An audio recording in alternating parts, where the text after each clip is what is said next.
മധ്യ തിരുവിതാംകൂറിൽ ഏറ്റവും കൂടുതൽ ഗതാഗതക്കുരുക്കുള്ള സ്ഥലമാണ് തിരുവല്ല. തിരുവല്ലയിലെ ഗതാഗതക്കുരുക്ക് പരിഹരിക്കുന്നതിനായി വർഷങ്ങൾക്ക് മുമ്പാണ് ബൈപ്പാസ് നിർമ്മിക്കാൻ തീരുമാനിച്ചത്. എന്നാൽ സ്ഥലമെടുപ്പ് പൂർത്തീകരിച്ച് വർഷങ്ങൾ പിന്നിട്ടിട്ടും പദ്ധതി യാഥാർത്ഥ്യമായില്ല.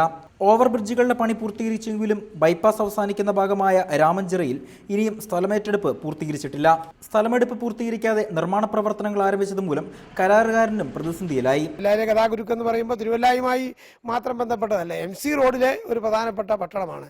ഇവിടെ കടന്നു കിട്ടുക എന്ന് പറയുന്നത്, ചില ദിവസങ്ങളിലൊക്കെ കടന്നു കിട്ടുക എന്ന് പറയുന്നത് ഭാഗ്യമുണ്ടെങ്കിൽ മാത്രം നടക്കുന്ന ഒരു കാര്യമായി മാറുകയാണ്. അപ്പം അത്രയും ഗൗരവമുള്ള ഒരു കാര്യത്തിൽ ആ നിർമ്മാണ ജോലികൾ സമയബന്ധിതമായി പൂർത്തീകരിച്ച് മുന്നോട്ട് പോകാനുള്ള യാതൊരു ഇടപെടലും, ഫലപ്രദമായ ഇടപെടലുകളൊന്നും ഗവൺമെന്റ് നടത്തുന്നില്ല. ബന്ധപ്പെട്ട ആളുകൾ, MLA അടക്കമുള്ള ബന്ധപ്പെട്ട ആളുകളുടെ ഭാഗത്തുനിന്ന് ഉണ്ടാവുന്നില്ല. കോട്ടയത്ത് നിന്നും തിരുവനന്തപുരം ഭാഗത്തേക്ക് പോകുന്നവർ ഏറെയും ആശ്രയിക്കുന്നത് MC റോഡിനെയാണ്.